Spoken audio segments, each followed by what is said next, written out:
So, for the experiencer and the experience to be one and the same, we have to first understand what is experience. Experiencer is our own self, right? But what is the experience? Experience is a representation of the external reality that is manufactured by our own self, nonetheless. In this sense, we can easily see the relationship between the self or the experiencer and the experienced, which are the same thing. The experiencer is sitting here and experiencing, creating a representation, and then digesting it. It's the same thing. So experiencer and experience, in this sense, is easy to recognize as the same, one and the same thing. Another thing I wanted to make a note here is the initial spark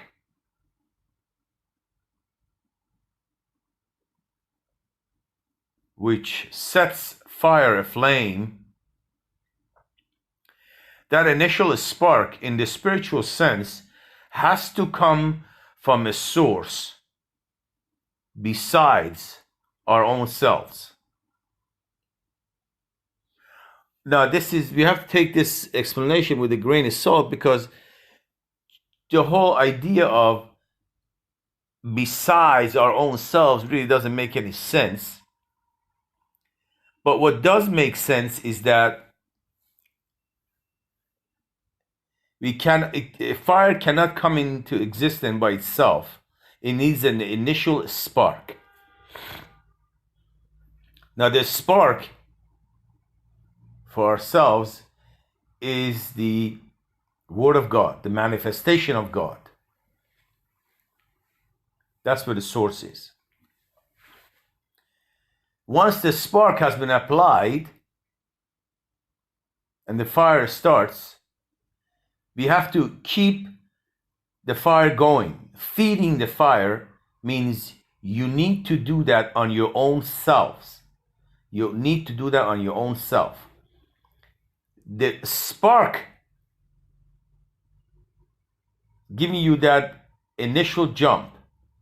However, the rest, it has nothing to do with the spark.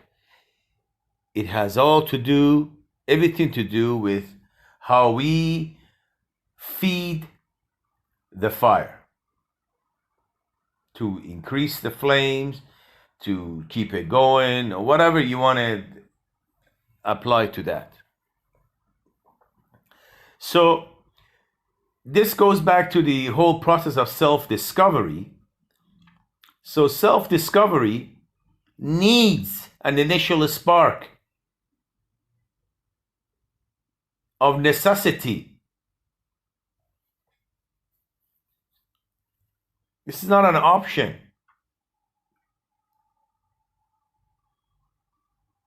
We don't have the source of existence.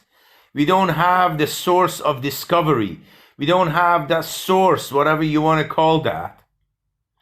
That source offers us, out of His grace, the initial spark. And that's it. Now, this initial spark could be used as fire starter, or it can be misused or abused or underused. All of these things are options. The options depend upon the self itself.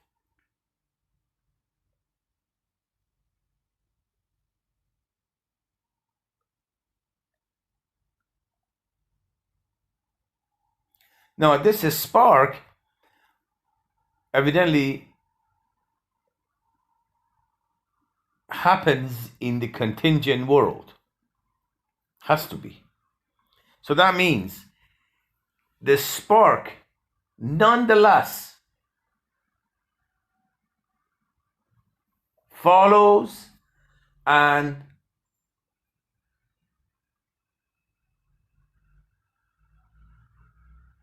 it's in accordance with the laws of creation. Because all of these events, especially this event, the spark, happening in the contingent world, is the world of creation. So in the world of creation, if there is no initial spark spiritually, that means there is no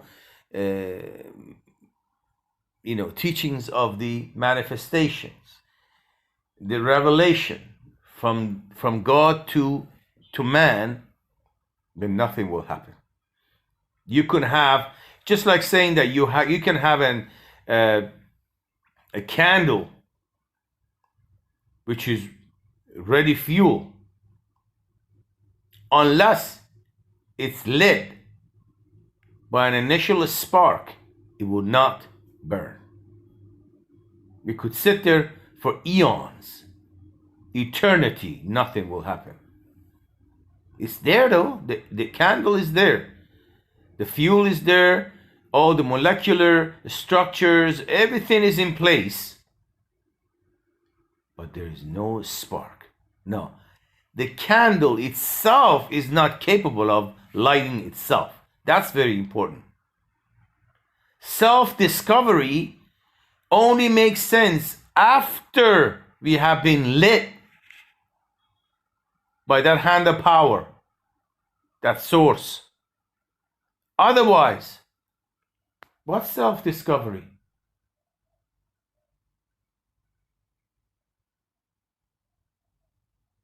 There would be no movement whatsoever.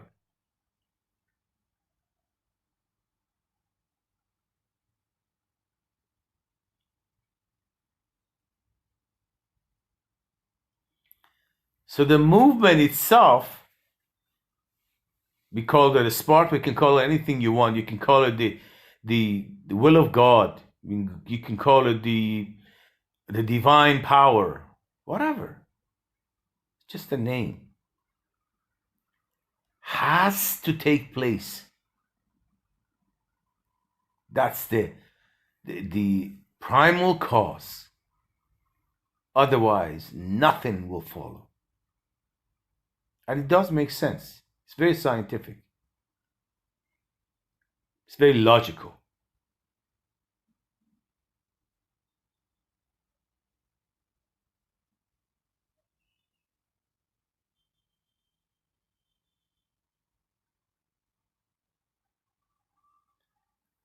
After that initial spark, anything is possible. Without that spark, there is nothing. There's no movement, no transformation.